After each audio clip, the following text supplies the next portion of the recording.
ทรยศกบฏจะชิงเมืองมึงจงออกนอกธานีอย่าคิดกลับมึงเป็นลูกกูคิดจะสู้พ่อแม้มึงอวดหารมาท้าทายกูถึงนี่ไม่รู้เจียมเฮ้ยกูเป็นเจ้ามึงไม่เท่าเทียมไอ้เดรัจฉานมึงกล้าดีอย่าหนีหน้าโกรธพลางโลดทะลันทะลาเขาราวีบัดนี้เชิด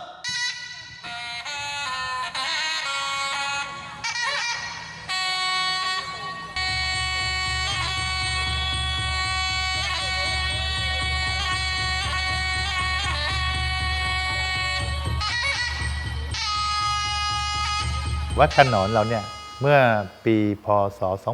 2530 เจ้าวาดนี่มีความคิดขึ้นมาก่อนว่าอยากจะเก็บหนังทำเป็นพิพิธภัณฑ์ให้คนได้มาเรียนรู้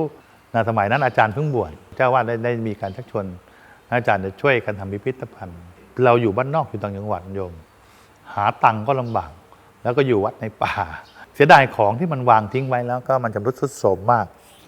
เอาไปเสนอที่นู่นที่นี่เขาก็เงียบทำอยู่2 ปีมันไม่ประสบความสำเร็จมันไม่มีใครช่วยจะไม่มีความรู้เรื่องโขนเลย ช่วงนั้นทหารที่เอาไปรบตามชายแดนต้องไปเผาศพที่วัดปฐีมหาธาตุบ้านทำนาอยู่ใกล้วัดก็นั่งดูโขนคือเราเป็นเด็กด้วยร้องเพลงเนี่ยเราก็ไม่ชอบแต่ตอนเขายกทัพกับตอนเขารบกันมันตื่นเต้นนะก็เลยก็มันดีเหมือนกันพี่ชายเขาชอบเขาก็มาเรียนจนจบป .4 ก็ไม่รู้จะเรียนอะไรพี่ชายบอกมาเรียนกับพี่ก็มาไปเรียนกำกับที่อังกฤษแล้วในคอร์สเนี่ยคนมาจากต่างประเทศเยอะมากแล้วทุกคนมีสิ่งที่อ้างอิงไปถึงศิลปะการแสดงจากบ้านเขาเนี่ยแล้วเรารู้อะไรจากที่เรามาบ้างคือละครบ้านเรามันเรียนเป็นละครตะวันตกหมดเลยละครไทยเนี่ยที่ธรรมศาสตร์ก็สอนนะแต่ว่าไม่เยอะพอไปต่อโทก็เป็นละครฝรั่งอีกกลับมาเนี่ยเราไม่ได้มีความเข้าใจในละครไทยความเป็นไทยเลยซึ่งก็ไม่ได้แคร์อะไรนะก็รู้สึกว่ามันก็น่าเบื่อแล้วก็ไม่ได้อยากจะไปปี 2001 ตอนกลับมาประเทศไทยขอเขาเรียนโขนที่โรงละครของคุณพัทราวดีครูราคบโพธิเวศพ่อเทิดแกสอนอยู่สอนเด็กๆก็ไปเรียนกับแกเรื่อยๆเวลากลับมาเมืองไทยเรียนเหมือนกับฝึกทหารเพราะว่าครูก็ดุไม่มีไม้ใช้มือกับเท้าหลบศีรษะบ้างทุบหลังบ้างก็ร้องไห้ทุกวันเพื่อนทำได้เพื่อนทนได้เราก็ต้องทนได้ครูจะสอนว่าเป็นลูกผู้ชายต้องอดทนอาจารย์ที่มหาศิลปากรก็แนะนำว่าเราน่าจะนำขึ้นถวายงานสมเด็จพระเทพพระองค์ท่านก็เยี่ยมชมแล้วก็ท่านได้ตรัสไว้ว่าน่าจะทำขึ้นมาใหม่และชุดเก่าเนี่ยเก็บรักษาไว้ให้ดีอย่าให้หายเสียดายที่มันขาดมันชำรุดมากพอนั้นก็มีข้าราชบริพารบอกแนะนำให้เราเนี่ยไปหาศิลปากรคุณหญิงไขศรีศรีอรุณคุณหญิงก็เลยรับสนองโครงการพระบารมีตรงนี้จัดทำหนังใหญ่ชุดใหม่อาจารย์กุสุมาติดต่อมาว่าเนี่ยมีฝรั่งคนนึงนะเป็นศิลปินด้านหุ่นเขาอยากจะเอาหนังใหญ่ไปแสดงที่ยุโรปแล้วเขาก็หาผู้กำกับได้ไปทัวร์เมืองนอกอะไรเงี้ยก็เอาเลยก็เลยได้เจอกับไมเคิลเมสเก้ซึ่งก็เป็นศิลปินชาวสวีเดนอายุแบบ70 กว่าแล้วอะ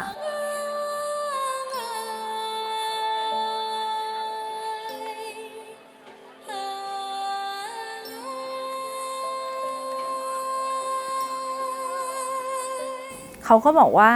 เนี่ยไอไปถามที่กระทรวงวัดไปถามใครก็แนะนำแบบรีเฟอร์ไปแต่ว่าหนังใหญ่วัดขนอนตอนที่เรียนกำกับที่อังกฤษมันมีวิชาหนึ่งที่เรียกว่า World Theater แล้วเขาเคยจัด World Theater ไปบาหลีแล้วเคยจัดมาเมืองไทยนานมากแล้วเขาเลยบอกยูงั้นปีนี้จัดเมืองไทยมาแล้วก็เลย organize 3 อาทิตย์ก็มีทั้งโขนมวยครบวงจรแล้วสนุกมากตอนนั้นเป็นครั้งแรกที่ไปวัดขนอนเรียนอยู่ระดับปริญญาตรีเรียนหนังใหญ่แต่เราไม่มีหนังใหญ่ที่จะเชิดก็ใช้มือแทนเป็นตัวหนังใหญ่หลังๆมาก็เอาหนังใหญ่ที่ชำรุดแล้วจากกรมศิลปากรมาฝึกเรียนพอสำเร็จการศึกษามาเป็นครูแล้วมีความจำเป็นที่จะต้องสอนเด็กระดับปริญญาตรีเลยคิดว่าเราลองสร้างหนังใหญ่มาใช้การเรียนการสอนด้วยตัวเองดีไหมผมก็เลยเดินทางไปวัดขนอนผมก็ได้ความเมตตาจากท่านเจ้าอาวาสให้ลูกศิษย์ผู้ที่ทำหนังใหญ่มาช่วยสอนผมแล้วก็นำความรู้ตรงนั้นกลับมาฝึกได้คำแนะนำจากวัดขนอนเป็นอย่างดีเลยพอสมเด็จรับเป็นโครงการพระบารมีก็ทำได้2 ปีครับก็มีคนบริจาคมาเรียบร้อยแต่ว่าเราใช้เวลาในการผลิตในการทำ ถึง 6 ปี โดยคณะมัณฑนศิลป์มหาวิทยาลัยศิลปากรใช้ช่างจากนครศรีธรรมราชมาช่วย แต่ว่าลวดลายต่างๆ เราก๊อปปี้ลายจากของเดิมทั้งหมด 313 ตัวทุนเกล้าถวายให้ท่านเรียบร้อยงานเมื่อเดือนมิถุนา2538 ครับ และพระองค์ก็พระราชทานลงมาให้กับคณะวัดขนอน ก็เลยเก็บรักษาหนังใหญ่ชุดเก่าไว้ในพิพิธภัณฑ์ที่วัดขนอนนี้ โดยห้ามนำออกมาแสดง ส่วนที่เราแสดงก็คือชุดใหม่ เขาก็รู้สึกว่าไม่จริงอะมันต้องมีที่อื่นอีกสิในประเทศนี้เขาก็เลย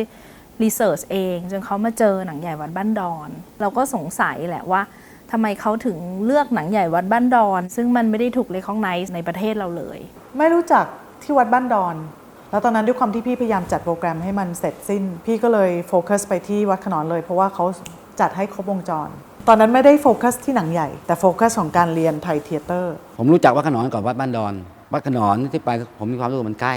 จับจุดไปวัดขนอนที่ผมไปศึกษา เพราะแต่ละที่มันจะลวดลายต่างๆ มันจะไม่เหมือนกันวัดบ้านดอนเนี่ยผมแค่ไปชมการแสดงของเขาดูว่าโอเคการแสดงเขาสนุกสนานดี วัดขนอนเนี่ยอยู่ได้ เนื่องจากว่าตัวอาจารย์เองเป็นคนเล่นหนังใหญ่ แล้วก็เลยมีความผูกพันอยู่กับหนังใหญ่ วัดธรรมต่างๆเนี่ยถ้าวัดไม่ได้ให้ความสนใจเนี่ยทำให้หนังใหญ่เนี่ยมันเลิกไปได้ แต่ถ้าเจ้าอาวาสให้ความสนใจเนี่ยผมว่างานตรงนี้มันจะอยู่ ก็เพราะไม่มีใครรู้จักเลยนี่แหละเขาก็เลยแบบอยากให้โอกาส คือด้วยแนวคิดของเมสเก้เราก็รู้สึกว่าน่าสนใจดีศิลปะในประเทศมันจะได้รับการดูแลที่เท่าเทียมกัน บางทีมันอาจจะต้องได้รับแบบการเรคคอร์ไนซ์จากต่างชาติก่อนหรือเปล่า แล้วคนในประเทศถึงจะเริ่มเห็นความสำคัญอะไรอย่างเงี้ยค่ะ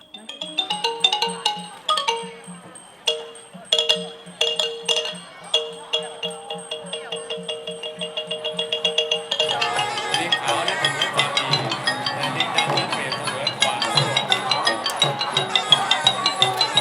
นี่คือการแสดงเมื่อสมัย 400-500 ปีที่แล้วมา ซึ่งลิงขาวกับลิงดำเป็นศิษย์อาจารย์เดียวกันนะครับแต่วันนี้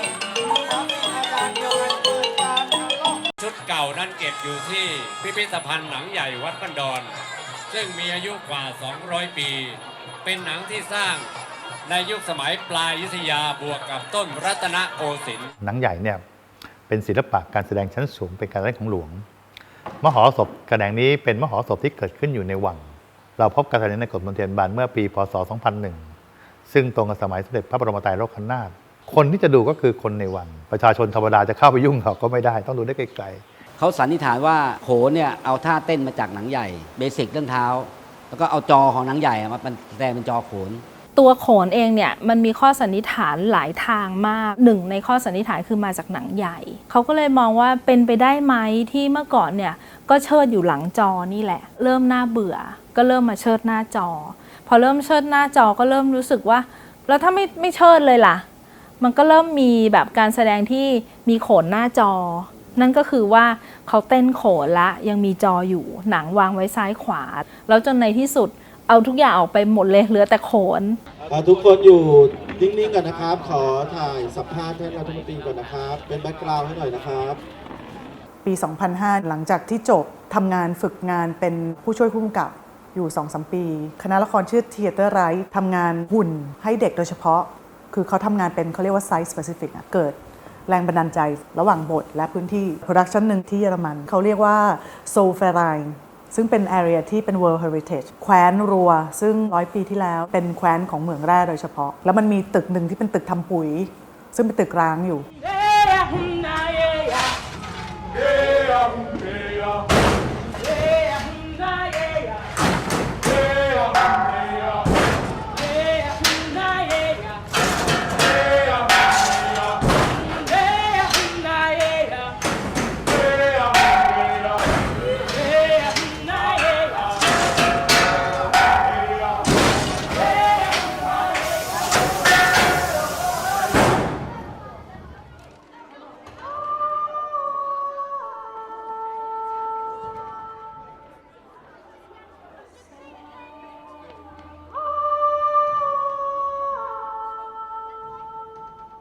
ผู้หญิงเนี่ยจะแสดงโขนก่อนผู้ชาย ในราชสำนักเนี่ยจะไม่มีผู้ชายเข้ามีแต่ผู้หญิง ถ้าไม่ได้เป็นคนราชสำนักเขาจะไม่ให้เข้าเมืองเขากลัวเรื่องการกบฏฟ้อนรำจะเล่นโขนผู้หญิงล้วน การแสดงแต่โบราณเลยเนี่ยผู้ชายทั้งหมดตามข้อสันนิษฐานแล้วเนี่ยพระเจ้าอยู่หัวบรมโกศ น่าจะเป็นช่วงนั้นในสมัยกรุงศรีอยุธยาซึ่งอันนั้นเป็นช่วงปลายแล้วนะที่ท่านได้เริ่มปรากฏว่ามีนางรำผู้หญิงเกิดขึ้นเมื่อก่อนผู้ชายหมดเลยเมื่อก่อนเราจะเรียกว่าละครเฉยๆแล้วพอมีผู้หญิงเกิดขึ้นเราก็เลยเรียกละครที่ใช้ผู้หญิงว่าละครในละครผู้หญิงมีเฉพาะวังหลวงข้างในเท่านั้นวังหน้าก็ห้ามคนข้างนอกไม่มีโอกาสได้เห็นนางห้ามพวกนี้นะเพราะว่าถือว่าเป็นสมบัติของพระเจ้าแผ่นดินเพราะเป็นผู้ชายก็ต้องไปเล่นกันอยู่ข้างนอกวังนอกวังนี่คือวังหน้าก็เล่นได้เนาะอีกโปรดักชันหนึ่งเนี่ยเป็นการทำงานกับอ็อบเจกต์ด้วยที่ Unicorn Theatre ซึ่งเป็นโรงละครสำหรับเด็กโดยเฉพาะในลอนดอน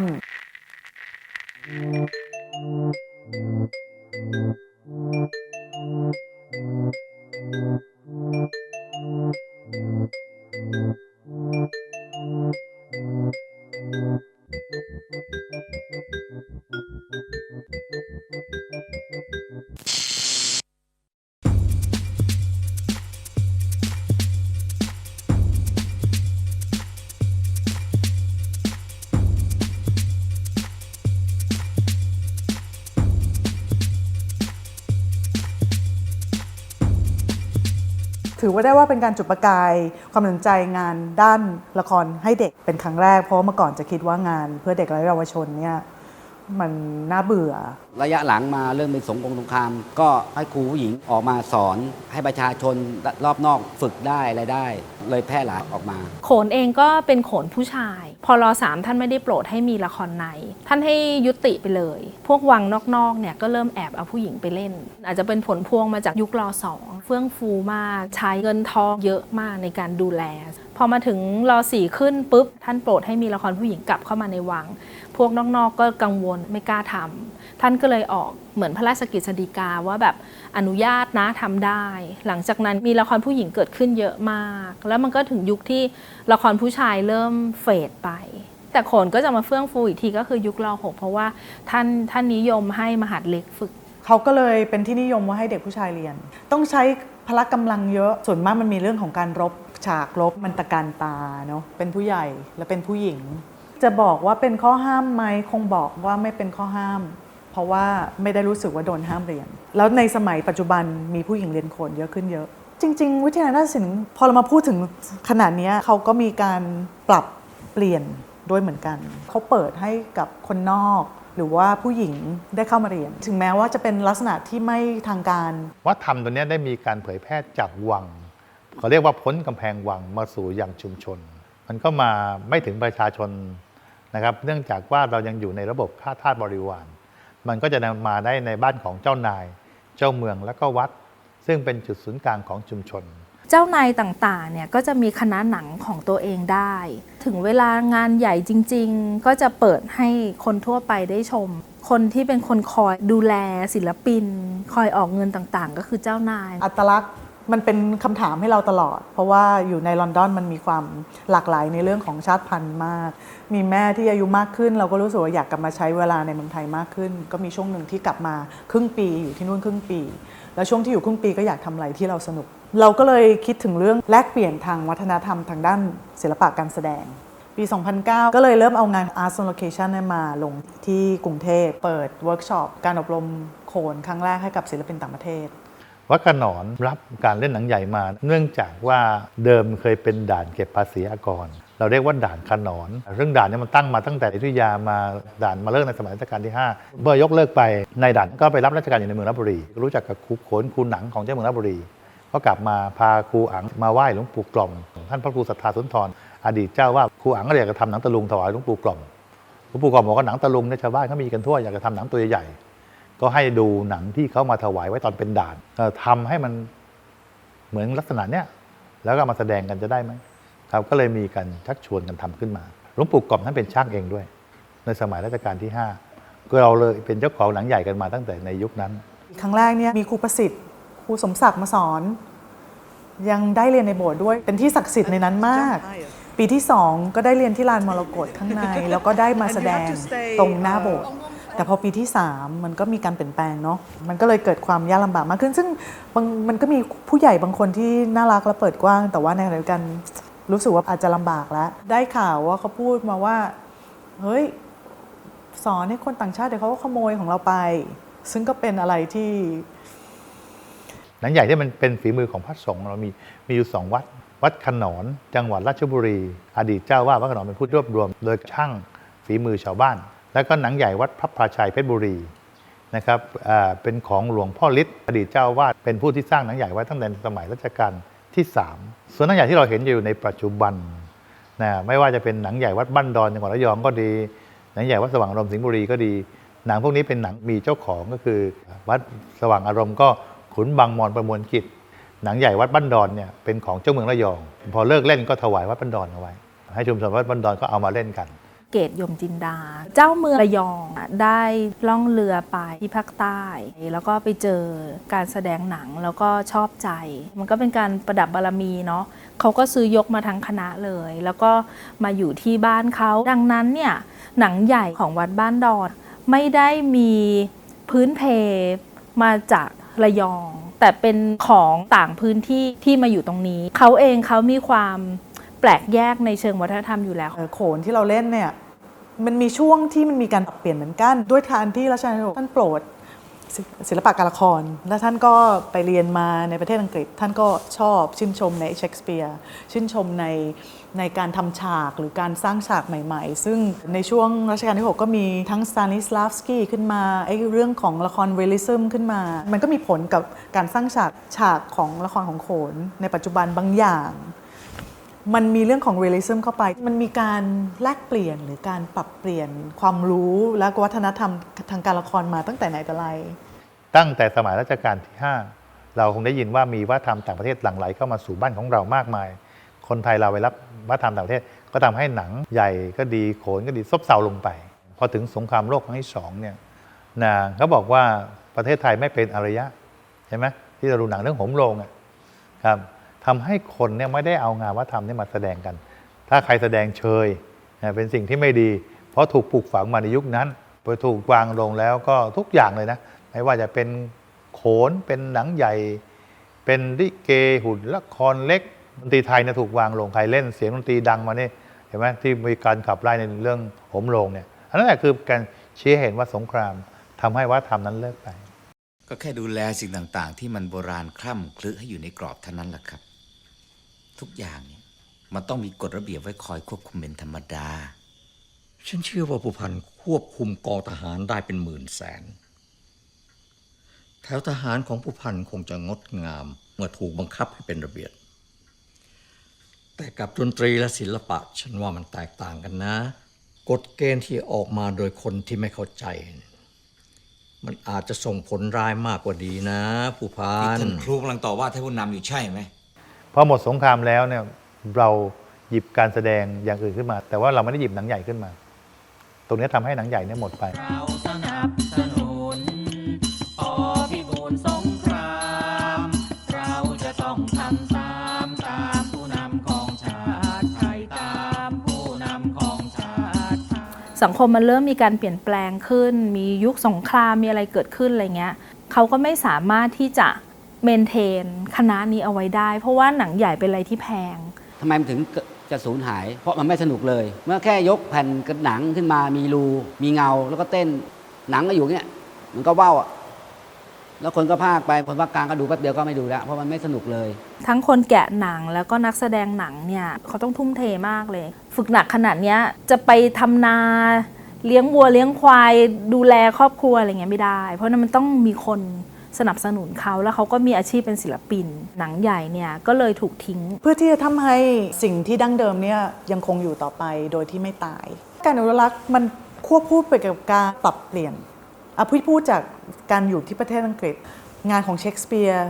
400เกือบจะ500ปีที่ยังอยู่ได้มาถึงปัจจุบันเนี่ยเพราะว่าใน The Globe Theatre ซึ่งเป็นโรงละครที่เชคสเปียร์เล่นในสมัยเชคสเปียร์เลยเนี่ยตอนนี้มันมีงานที่ใช้งานเชคสเปียร์มาปรับเปลี่ยนแล้วเล่าในแบบรูปแบบใหม่ตลอดเวลางานบางงานใช้ผู้หญิงเล่นหมดงานบางงานใช้คนหลากหลายชาติพันธุ์มาเล่นการสื่อ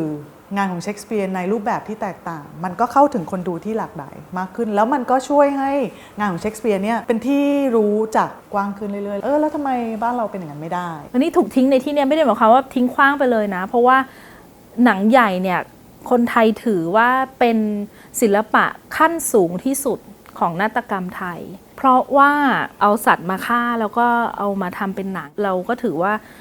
มันมีครูอยู่ในนั้นมีวิญญาณอยู่ในนั้นเยอะมากไงกว่าจะปลุกเสกกว่าจะไหว้ครูกว่าจะอะไรอย่างเงี้ยเป็นของสูงเป็นของที่แบบไม่ควรจะเอาไปปะปนอยู่ในบ้านของสามัญชนทั่วไปดังนั้นพอเจ้าเมืองไม่ได้ดูแลแล้วเนี่ยหนังใหญ่จึงถูกเอาไปไว้ที่วัดนี่คือที่มาว่าทำไมแบบหนังใหญ่จึงเกิดขึ้นที่วัดในยุคหลังอย่างหนังใหญ่ทางกรมศิลปากรมาที่หลังของเอกชนหรือตามวัดต่างๆนะคือตามวัดตามเนี่ยเขาจะสร้างหนังมาก่อนอย่างชาวบ้านเนี่ยเขาเรียนเนี่ยเขาจับหนังมาเต้นเลยเขาเรียนเด็กๆเขาก็เรียนแล้วแต่ของนาฏศิลป์เนี่ยต้องเป็นโขนก่อนเรียนหนังใหญ่ได้ต้องปริญญาตรีปี 2เพราะถือว่าหนังใหญ่เป็นครูที่สูงสุดพอหลังจากที่เก็บล้างไว้ที่วัดแล้วเนี่ยนะแล้วมันจะมีนโยบายหนึ่งของรัฐแบบ1ตำบล1นาฏกรรมอะไรอย่างเงี้ยแล้วก็เขาก็ให้แต่ละพื้นที่เนี่ยส่งการแสดงเข้าไปประกวดวัดบ้านนอกก็เลยได้ไอเดียว่าเอ้ยเรามีหนังใหญ่นี่ลุกขึ้นมาทำกันเถอะถึงจุดนั้นแล้วเนี่ยเขาหาไม่เจอแล้วว่าใครเคยเชิดครูอยู่ที่ไหนเพราะนั้นทุกอย่างมันจึงเริ่มจากศูนย์พอมันเกิดการแสดงขึ้นมันก็เกิดศิลปินที่พยายามจะเข้าไปโดยไอเดียคล้ายๆเมสเก้นี่แหละคนแรกคือคุณเล็กภัทรวดีโดยไอเดียคือทำไงให้มันร่วมสมัยขึ้นก็เริ่มจากการแบบปรับคอสตูมให้มันดูคลาสสิกขึ้นฉากหนังใหญ่เขาก็เริ่มมีฉากซ้ายและขวาเอาครูจากกรมศิลป์ไปช่วยอันนี้คือไอเดียที่คุณเล็กเข้าไปช่วยปรับคือเวลาที่กรมศิลป์เข้าไปจับปุ๊บเนี่ยจะเอาแวร์หรือไม่ก็ตามทางมันเปลี่ยนนาฏกรรมพื้นบ้านจะมีความลกลูกทุ่งมันได้ถูกลดทอนได้ถูกเติมอะไรตามรสนิยมของทางหลวงให้มันงามขึ้นให้มันแกลนขึ้นให้มันเป็นระเบียบขึ้นคือทางหลวงอาจจะเป็นแบบแผนแต่ทางชาวบ้านเน้นสนุกสนานดำเนินเรื่องฉับไวท่าทางก็ลีลาเหมือนชาวบ้านการเข้าออกเนี่ยเขาอาจจะตรงข้ามกับกรมศิลปากรเราเคยเห็นครูหนังมาเชิดแจมกับรุ่นเด็กๆครูเหล่านั้นเนี่ยเขามาก่อนครูเล็กเขาเชิดอีกแบบมันจะไม่ได้เรียบร้อยมันจะมีความลูกทุ่งอะไรบางอย่างอยู่ในนั้นอย่างทางหลวงเป็นการปรับปรุงให้มันเป็นมาตรฐานส่วนอย่างวัดขนอนหรือวัดบ้านดอนก็ดีการแสดงหนังใหญ่แต่ละที่เขาต้องมีเอกลักษณ์ของเขาผมเห็นควรด้วยว่าอยากเขาเก็บเอกลักษณ์ของเขาไว้เพื่อชนรุ่นหลังจะได้รู้ว่าเนี่ยการแสดงมันไม่ได้มีแบบเดียวชาวบ้านเล่นได้สนุกสนานขึ้นลีลาท่าทางมันจะแตกต่างกันมันมีความโฟกมากอ่ะตอนสีดาลุยไฟเขาเอาคนเลยนะลุยไฟจริงๆเราก็ถามว่าเฮ้ยทำไมไม่เอาตอนนั้นกลับมาอีกเขาบอกว่ามันไม่มีใครลุยได้แล้วครูมันมีคาถาแล้วหลวงพ่อที่รู้คาถาเนี่ยท่านก็แบบมรณภาพไปแล้ววัดบ้านดอนวิธีการเล่นหนังใหญ่ของเขาว่ามันก็มีความพลิกแพลงมาตั้งแต่ตอนนู้นแล้วทางหลวงบางครั้งอย่างผมเองการขึ้นลอยสมัยก่อนไม่มีผมยังเอาท่าขึ้นลอยมาจากวัดขนอนการขึ้นลอยการต่อตัวซึ่งทางหลวงไม่มีการต่อตัวมารู้สึกว่าหนังใหญ่เนี่ยมีความพิเศษมากๆก็ตอนที่เชิญครูจุนกับครูเตี้ยไปร่วมเทศกาลที่อังกฤษแล้วได้เห็นครูเชิดใกล้ๆในแบบที่ง่ายๆไม่ต้องดูแบบตะการตาก็ด้วยความที่มันก็มีอรรถรสของเรื่องของการเป็นนักเต้นของครูทั้งสองคนด้วยในการจับหนังด้วยมันก็ทำให้รู้สึก Amazing อ่ะติดตามครูตลอดเวลาเพราะเป็นคนจัดเองเนาะครูไปสอนโขนที่ East 15 ของมหาลัย Essex ครูไปสอนหนังใหญ่ที่ Central School of Speech and Drama ซึ่งเป็นโรงเรียนทางด้านละครที่ดังมากวันที่เราเข้าไปมันเป็นวันที่คุณเล็กห่างจากตรงนั้นอะไปหลายปีละแล้วเขาก็ต้องไปต่อเองซึ่งมันเป็นยุคที่ไอรายการชิงช้าสวรรค์มันกำลังฮิตมีหนังตะลุงคนมีโอ้โหมีลำเทียนมีอะไรไม่รู้ว่ามันหาไม่เจอเลยว่าอันไหนของใหม่อันไหนของเก่าสร้างความเป็นร่วมสมัยแบบงงๆอ่ะการแสดงมันไม่ผิดครูยิ่งสมัยนี้แล้วยิ่งเปิดโลกกว้างเด็กสามารถเอาที่เราเรียนเนี่ยไปบูรณาการเอาไปต่อยอดร่วมกับร่วมสมัยเขาเอาผสมผสานกันโดยที่แบบไม่เก้อเขินไงสมัยก่อนที่เขาไม่ทำเขากลัวก็มันก็ไม่ใช่ความผิดนะไม่งั้นเขาก็อาจจะอยู่ไม่ได้อะเขาก็แคร์คนดูแล้วอยากให้คนดูร่วมสมัยเข้าใจเขามากขึ้นเขาก็เลยพยายามผสมผสานอะไรเข้ามาแต่ว่าทำไงเขาถึงจะเลือกเฟ้นได้อย่างเหมาะสมไม่เกินเลยแค่นั้นเองไม่เหยียบศีรษะไม่มุดใต้ขาอะไรอย่างเงี้ยผู้ชายมุดใต้ขาก็ได้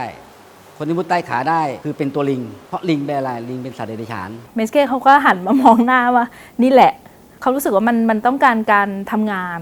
ซึ่งต้องใช้เวลาก่อนที่จะเอาไปเดินทางเมสเก้เขาก็รู้สึกว่าเราควรจะอีดิทเอาหลายๆตอนมาผสมกันแ แต่จริงๆแล้วขนบอ่ะมันก็เป็นเรื่องใหม่ที่จะทำอะไรแบบนั้นแล้วเขาก็ไม่ได้มีความเข้าใจในเชิงแบบความ respect ของหนังเขาถึงขั้นกระโดดข้ามระนาดอ่ะแล้วทุกคนก็แบบช็อกอ่ะชิปละ เครื่องมือทุกชนิดอุปกรณ์การแสดงเขาจะไม่ข้ามแม้แต่ไม้เล็กๆเพราะก่อนที่จะเรียนจบที่นี่อาวุธทุกอย่างจะถูกพันรวมกัน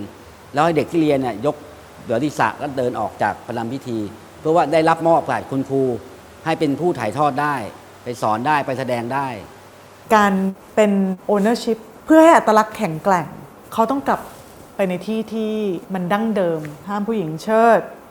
ห้ามเดินข้ามต้องเก็บรักษาเอาไว้ให้อย่างมั่นคงขลังว่างั้นเถอะ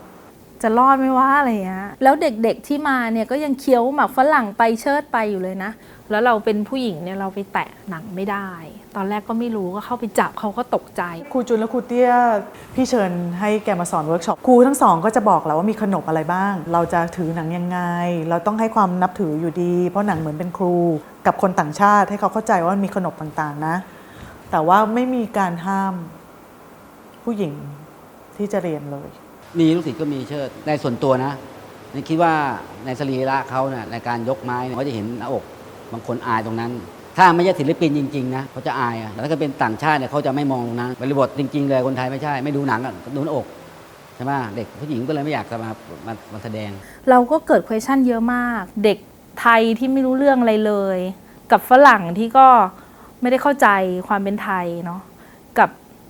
ตัวหนังใหญ่ที่ก็พยายามหาซิกเนเจอร์ให้ตัวเองอยู่ว่าทำไงถึงจะขึ้นมาได้อะตอนที่ครูไปเล่นที่อังกฤษกันอะครูเป็นคนบอกเองว่าถอดเสื้อเล่นกันเลยมันดูขลังดีมันดูแบบจริงดีเรารับอาการตุกะแต่พระมหากษัตริย์อยู่ในรั้วในวังเพื่อใส่เสื้อซะให้มันดูสุภาพแต่ถ้าอนุรักษ์จริงก็ถ้าเราถอดเสื้อเนี่ยเขาอยากเห็นว่าสมัยก่อนยูทำยังไงทำไมยูเปลี่ยนแปลงไปจริงๆครูเตรียมชุดไปนะ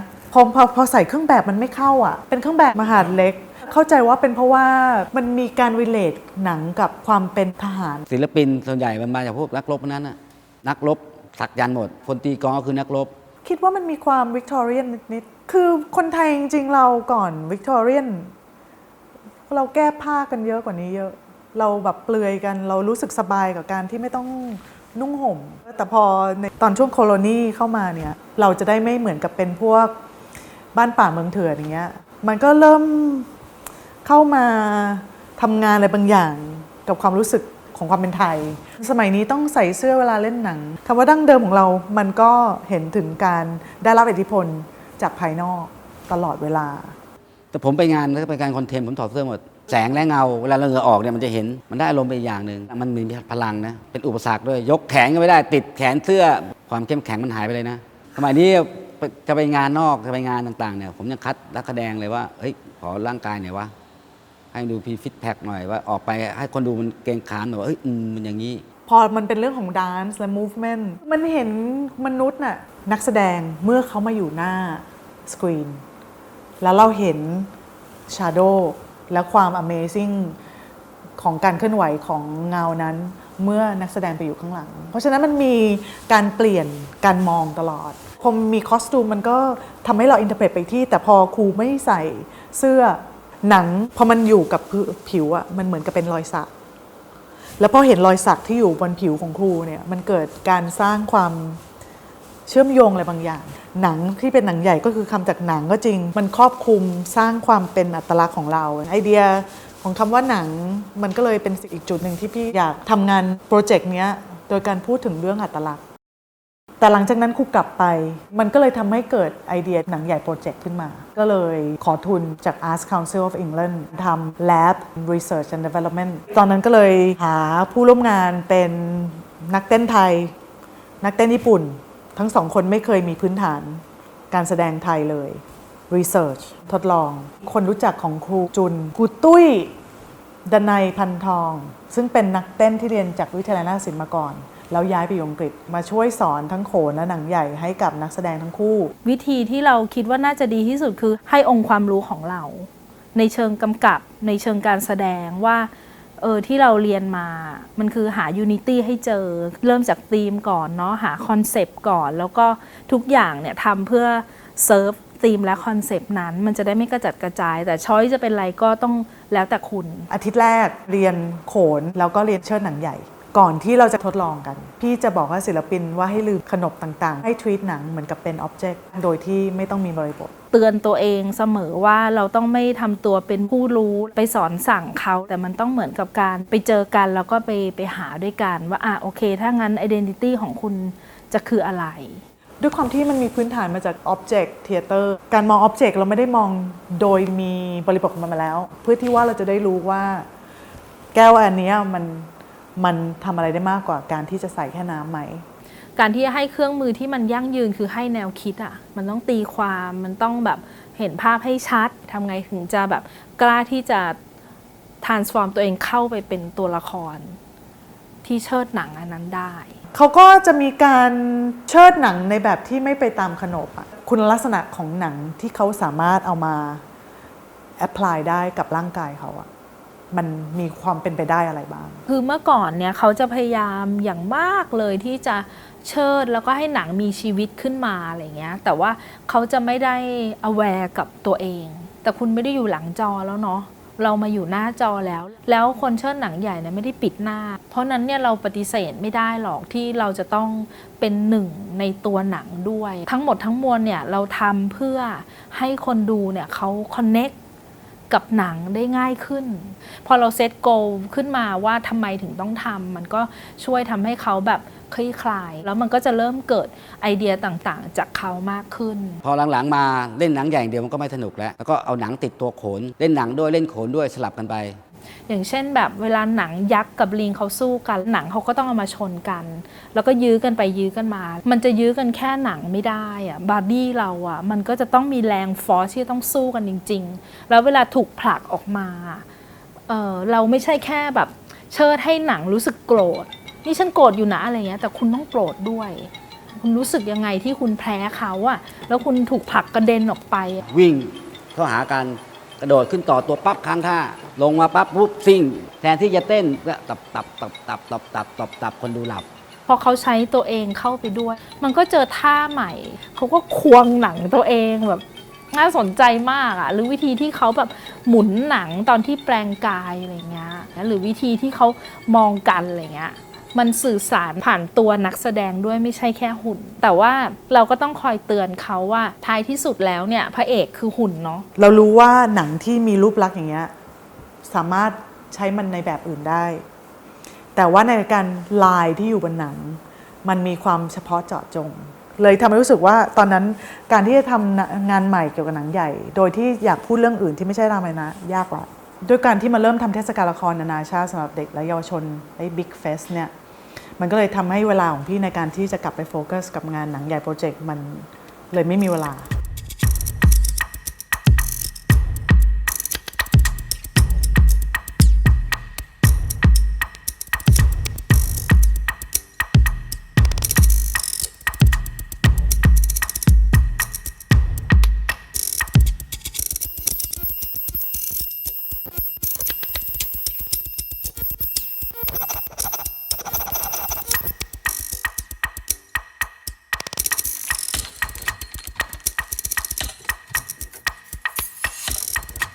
ก็ด้วยการที่ทำเทศกาลละครรู้สึกว่ามันมีความเป็นได้ในการที่สถานทูตฝรั่งเศส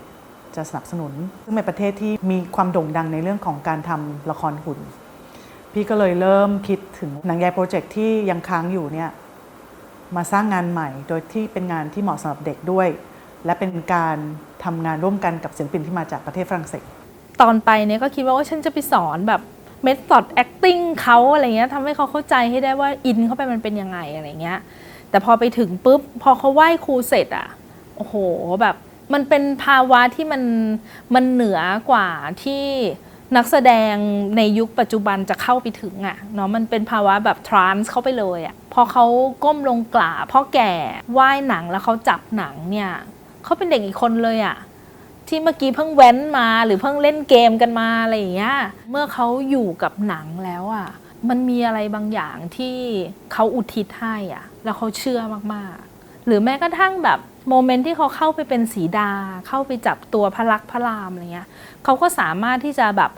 transform ตัวเองเข้าไปสู่ความงามตรงนั้นได้อ่อนช้อยแล้วเขาก็ไม่ได้รู้สึกแบบจักกะจีอะไรอย่างเงี้ยทุกคนคือแบบเชื่อกับกติกาตรงนั้นโดยที่ ไม่ต้องเอาศาสตร์ของการแสดงสมัยใหม่เข้าไปช่วยเขาเลย เขาจะตัดท่อนร้องออกเยอะมาก เขาจะโจ๊ะพลึ่มลุยกันเลย เพื่อยุคสมัยนี้มันไม่นั่งดู4 ชั่วโมงเลยให้เขาดู ขึ้นมาก็ต้องแบบโคมคามให้มันสนุก เขาพาเราเข้าไปสู่ภาวะที่มันสงบมันขลังทำให้เราไปสู่ภาวะที่มันเป็นสปิริชวลมากๆพาเราไปสู่ความงามอย่างที่ในยุคโบราณที่ยังไม่ได้มีแบบสิ่งประกอบสร้างอะไรมากมายมันไปไกลกว่าคำว่าแบบรู้เรื่องหรือว่าสนุกอะไรเงี้ยมันเป็นภาวะที่มันศักดิ์สิทธิ์และมันขลังก็เลยทำ residency ที่ปารีสในปี 2019 เนี่ยด้วยความที่พี่มีศิลปินฝรั่งเศส2 คนเชี่ยวชาญทางด้านสร้างสรรค์หุ่นโดยเฉพาะพี่ก็เลยโฟกัสงานนี้ในการหาความเป็นไปได้ในการทำหนังชิ้นใหม่ แล้วก็เชิญยอนมายอนเนี่ยเป็นศิลปินไทยที่ทำงานร่วมสมัยมาตลอดที่อังกฤษซึ่งอยู่ใน process ครั้งแรกมันงามโดยที่ตัวเองเนี่ยเหมือนโดนตบหัวเลยอะคือเหมือนแบบแกเป็นใครเนี่ยแกไปจัดเขาอะไรเงี้ยดูสิเนี่ยนี่คือเด็กแบบโอ้โห16-17อะเราก็มันไม่ใช่เด็กเอกซอติกแบบมายาคติทั่วๆไปที่เรามองว่าโอ้เขาไม่เคยเห็นเลยว่าโลกตอนนี้มันเป็นยังไงแล้วเขาก็ถูกฝังให้เชื่อแบบนั้นอยู่ไม่ใช่นี่คือเด็กที่แบบอยู่ในเมืองอะใช้ชีวิตปกติเหมือนเรานี่แหละ process นี้ไอเดียของการทำหนังใหญ่ใหม่มันคืออะไรบ้างความเป็นไปได้ในการสร้างลายใหม่เราจะใช้ material ร่วมสมัยไหมศิลปิน2 คนนี้เขาให้ไอเดียของวัสดุแล้วเราก็ experiment จากวัสดุเหล่านั้นขณะเดียวกันพี่ก็ทำงานกับยอนในลักษณะของการสร้างลายบนผืนหนังทีนี้เราทำไงให้มันพูดถึงสิ่งที่เป็นปัจจุบันร่วมสมัยก็อาจจะพูดถึงตัวคนที่เชิดมันนั่นแหละเป็นลายที่เป็นเรื่องราวของยอนเวลาเราไปโชว์ที่เมืองนอกอะไรอย่างเงี้ยทีมงานที่เขาเห็นนะเขาบอกว่าเฮ้ยมันมหัศจรรย์มากเลยคือภาวะที่แบบเด็กที่มันเล่นเป็นลิงเป็นข้างแบบซนจริงๆแต่วันที่แบบไหว้ครูอ่ะมันเป็นอีกคนนึงเลยอ่ะแบบโอ้โหเขาบอกว่าอันนี้น่าสนใจมากเลยว่าเขาบอกว่าให้มันเป็นพาร์ทหนึ่งของการแสดงได้ไหมจุดต่างตรงนี้แล้วความมหัศจรรย์อันนี้แหละซึ่งเราไม่ควรจะหนีไปหาความใหม่ซะจนลืมไปว่าเฮ้ยจริงๆแล้วจุดขายมันคือความต่างอันนี้ตั้งหากเมื่อเราจะต้องการทำงานที่แบบที่สร้างงานใหม่ที่ร่วมสมัยเราต้องหาเวลาในการที่จะผลักมันไปที่อื่นเพราะฉะนั้นการทดลองมันเลยจำเป็นพยายามเชื่อมโยงความดั้งเดิมให้อยู่ในพื้นที่ที่เป็นปัจจุบันขณะมากขึ้นเกิดจากการที่ต้องการรู้ว่าหนังใหญ่พูดเรื่องอื่นได้ไหมแล้วพี่รู้แล้วว่าพี่ไม่สามารถใช้ภาพรามเกียรติ์ได้เพราะพี่ไม่ต้องการพูดถึงสิ่งนั้นไม่ใช่แค่เรื่องลบกันเป็นเรื่องของการพูดอะไรที่เป็นเรื่องของเรามากขึ้นไม่ใช่เรื่องมิธเราไม่ได้อยากพูดเรื่องนั้นเพราะว่าคำว่าหนังคำว่าสกินมันให้ความรู้สึกถึงสิ่งที่เราจะต้องพูดว่ามันเป็นเรื่องของอะไรที่มันทำให้เราเป็นเราอย่างเงี้ย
เป็นกวางทอง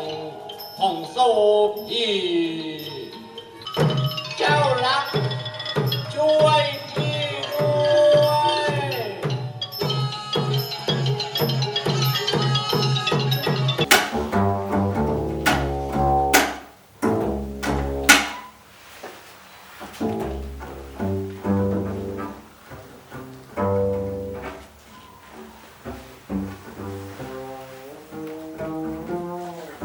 รวมเป็นคุณพลวานอนมาต่อก้อนเอาพงยักษ์ตีเรื่องเด้งเรื่องเวทเรื่องฤทธิ์ดี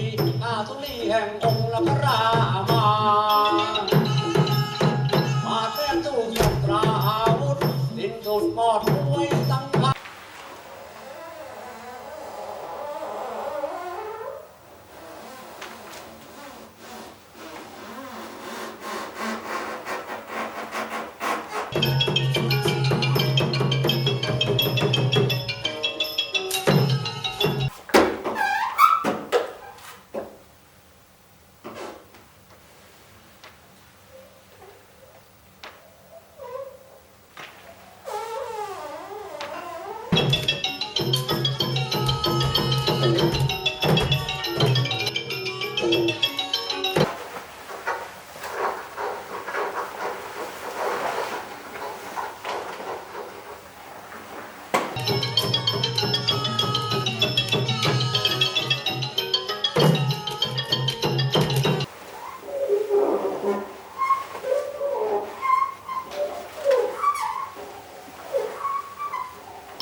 ฟีดแบ็กดี คือถ้าในมุมของต่างชาติที่เขาไม่รู้อะไรเลยอะไรเงี้ยมันก็เป็นของใหม่แล้วก็น่าตื่นเต้นสำหรับเขาแหละ แล้วเขาก็ให้รางวัลด้วยนะ ให้แบบ best performance อะไรเงี้ย แต่ก็ให้โดยเมสเก้นะ คือเหมือนเขาก็รู้สึกว่าถ้ามีรางวัลกลับไปเนี่ยรัฐบาลยูจะ recognize กลุ่มนี้มากขึ้นนะอะไรเงี้ย สำหรับพี่ที่เป็นคนที่มีชีวิตในต่างประเทศด้วย พี่รู้ว่าเวลาคุยกับคนต่างประเทศเนี่ยเขาสนใจมากเวลาพูดถึงละครร่วมสมัยในเมืองไทยเพราะเขาแทบจะไม่รู้จักเลยแล้วพี่ก็บอกจริงๆเนี่ยมันแอคทีฟมากเพียงแต่ว่ามันไม่ได้รับการสนับสนุนให้ออกไปข้างนอก อย่างเมสเก้เขาเป็นศิลปินอะแล้วพอทำงานให้รัฐบาลเพื่อที่จะมาช่วยเหลือ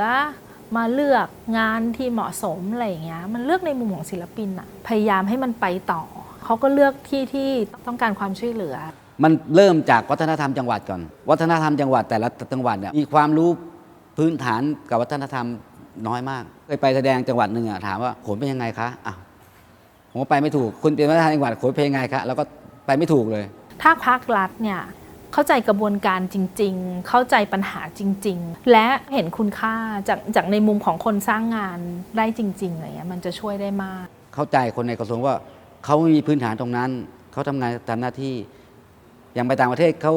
ส่งคณะวิเทศไปคนหนึ่งไปกับคณะนาฏศิลป์ไทยไม่รู้รายละเอียดทั้งสิ้นเขาต้องถามตลอดว่าโขนเป็นยังไงลำนี้เป็นยังไงเป็นศิลปินแล้วต้องอธิบายเขาเข้าใจว่าอันนี้การแสดงนี้เป็นแบบนี้ทำไมเอานี่มาเขาต้องรู้เขาต้องพรีเซนต์ไปสวีเดนกับกรีซแต่ว่าไปหลายเมืองพอเราเข้าไปปุ๊บเนี่ยหนังใหญ่วัดบ้านดอนเริ่มเป็นที่รู้จักในวงวิชาการในวง international มากกว่าในประเทศไทยพอเขาเสิร์ชในเน็ตเขาก็จะเริ่มติดต่อมานั้นก็ได้ไปที่เอสพลาเนดที่สิงคโปร์แล้วก็มีบริษัทใหญ่ของมาเก๊าเขาต้องการการแสดงนั้นก็บินไปเวลาเราไปงานเทศกาลเราก็จะเห็นว่าเฮ้ยแหมน่าอิจฉาเนาะคนอื่นเขาแบบมีองค์กรทางวัฒนธรรมในประเทศของเขาส่งเขามาอะไรเงี้ยซึ่งของเราออกเอง หรือไม่ถ้าเกิดเขาเชิญมาเขาก็ออกให้เราหนังใหญ่เนี่ยเป็นนาฏกรรมที่เก่าแก่ที่สุดในประเทศที่เรายังคงมีอยู่แล้วตอนนี้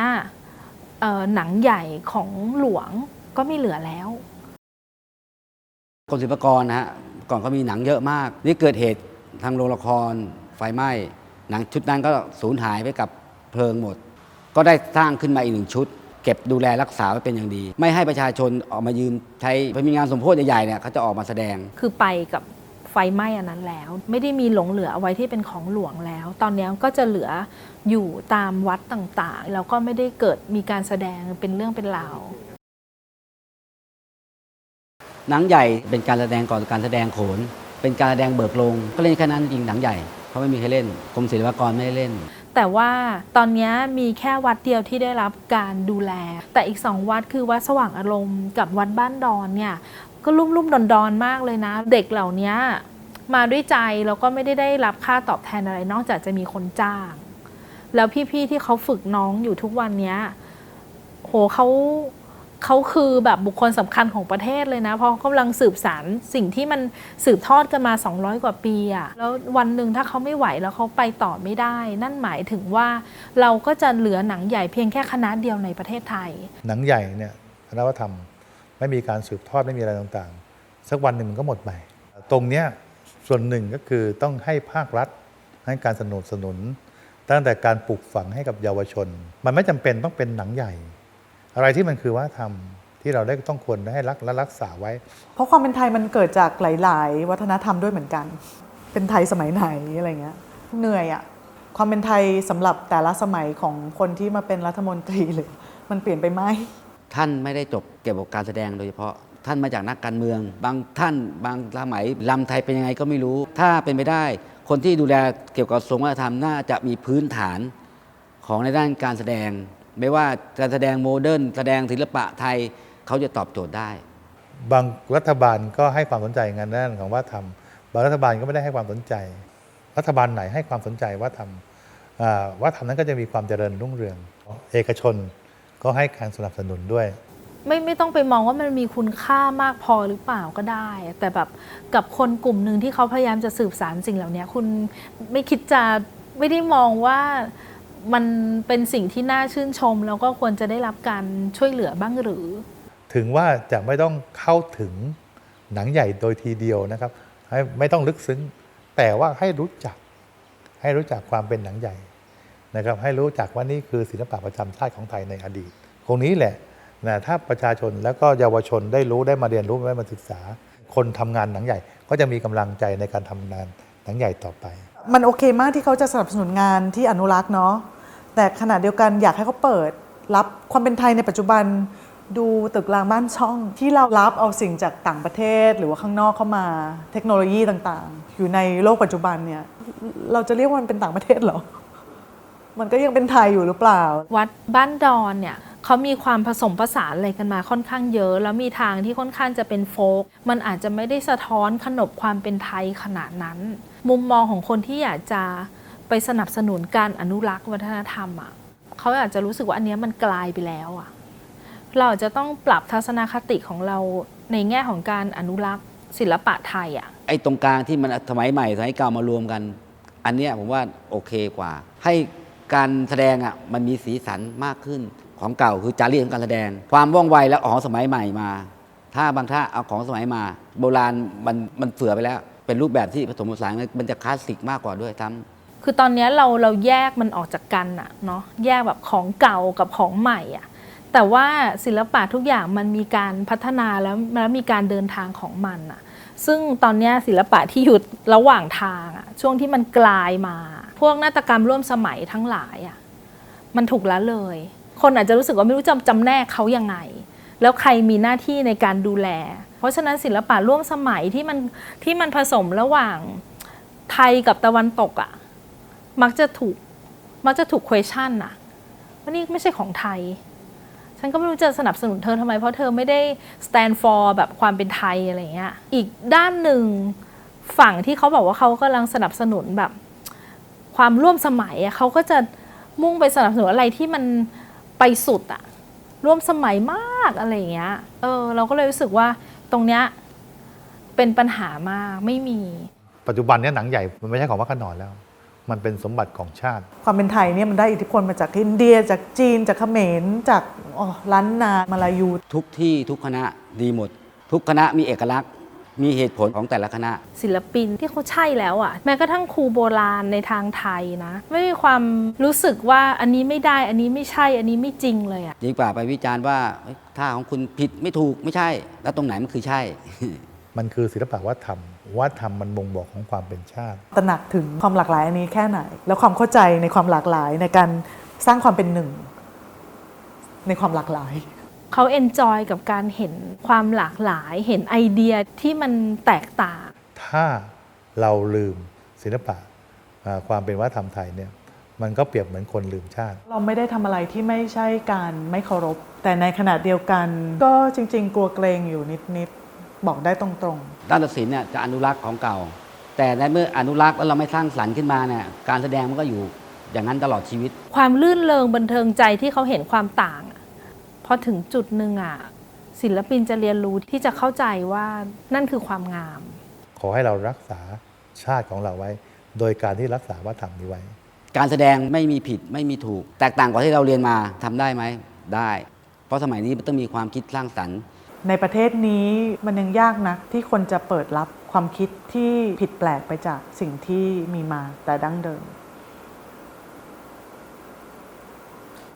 เราหวังว่า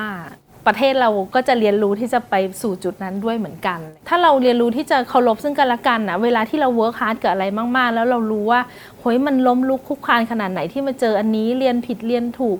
อันนี้ก็ใช่แต่เลือกอันนี้อะไรอย่างเงี้ยพอเราไปถึงจุดนั้นแล้วเราจะรู้ว่าทุกอย่างมันใช่หมดแหละมันไม่มีมันแล้วแต่ว่าใครจะเลือกอะไรแล้วแต่ละคนก็มีเหตุผลของมันภายใต้บริบทของมันอะถ้ามันเรียนรู้ที่จะเข้าใจตรงนี้ได้อะมันจะดีงามมากเลยอะ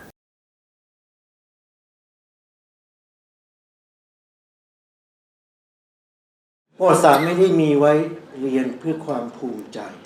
ประวัติศาสตร์วรรณคดีปรัชญาไม่ได้มีไว้เรียนเพื่อความภูมิใจถึงแม้ประโยชน์ในแง่เหล่านั้นมันจะมีอยู่บ้างมันก็มีโทษมหันต์ความรู้ทางวิทยาศาสตร์ได้มาด้วยหลักฐานเชิงประจักษ์ตรงข้ามกับมันคือมนุษยศาสตร์และเรียนเพราะอาร์ตมนุษยศาสตร์ใช้ข้อมูลที่อยู่บนฐานของภาษาและสิ่งที่งอกเงยจากภาษาซึ่งเราเรียกโดยรวมว่าวัฒนธรรมวิธีการสำคัญทางมนุษยศาสตร์คือการตีความมันคนละโลกกับวิทยาศาสตร์อะศาสนาอยู่ด้วยความเป็นส่วนของความรู้ต้องอาศัยคือความรู้ที่งอกเงยขึ้นมาจากการตีความภาษาและวัฒนธรรมไม่ใช่ deductive method ที่มากับหลักฐานเชิงประจักษ์อย่ามาบอกศาสนาเป็นวิทยาศาสตร์มนุษย์ยังต้องการศาสนาต่อให้มันไม่เป็นวิทยาศาสตร์เลยถึงที่สุดผมอยากจะทิ้งให้ถึงขั้นนี้แต่ผมรู้ว่าในโลกที่มันไม่แฟร์ปัจจุบันเนี่ยแม้ข้อถกเถียงอันนี้ก็คงไม่ช่วยคอนวินส์ให้เขาเข้าใจได้ทั้งที่เขามีชีวิตอยู่ความรู้พันนั้นเนี่ยทุกวี่ทุกวันเช่นเรื่องศาสนาเป็นต้นผมมีสารภาพว่าผม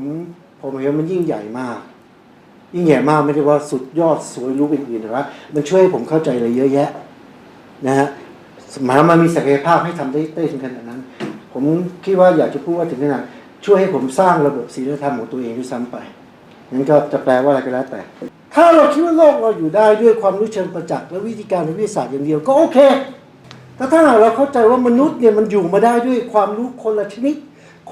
ดกันเลยไม่มีทางทดแทนกันได้เลยเนี่ยเราจะเห็นคุณค่าคนมากขึ้นโดยที่ไม่ต้องไป justify ว่ามันมีประโยชน์มนุษย์อยู่ด้วยกันอย่างนี้แหละ